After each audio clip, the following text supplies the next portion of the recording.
Hi మామ, నేను మీ Vietnam కుర్రోడు. ఎలా ఉన్నారు అందరూ? ఈరోజు వియత్నాంలోని ఎన్ పిజ్జా ఒక వియత్నామీస్ రెస్టారెంట్కి వచ్చాను మామ. ఎలా ఉందో ఏం దొరుకుతుందో చూద్దాం రండి. చూడండి, చిన్న రెస్టారెంట్, అంబియన్స్ అయితే చాలా బాగుంది. మెనూ కూడా చిన్న మెనూ. బర్గర్స్, శాండ్విచెస్,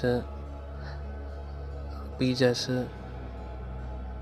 పాస్తాస్ అన్నీ దొరుకుతాయి మామ. పోర్క్ బీఫ్ ఎక్కువ తింటారు వీళ్ళు. నేను తిన్ననేసి ఒక ఫిష్ శాండ్విచ్ ఒకటిన ఒక ష్రింప్ బర్గర్ ఆర్డర్ చేశాను మామ. ఇదిగోండి, ఇది ఫిష్ శాండ్విచ్. ఆమ్లెట్ మీద ఫిష్ అది పీసెస్ చేసి ఇచ్చారు, బాగానే ఉంది. అండ్ ఒక కోక్ ఆర్డర్ చేసుకున్నాను అండ్ ఒక బర్గర్. వీటికి నాకు ఒక 150 డాంగ్ అయింది మా. ఫుడ్ అయితే చాలా బాగుంది. ఇలాంటి వీడియోస్ మీకు ఇంకా కావాలంటే ప్లీజ్ ఫాలో అండ్ సబ్స్క్రైబ్ మీ వియత్నాం కుర్రోడు. Thanks for watching.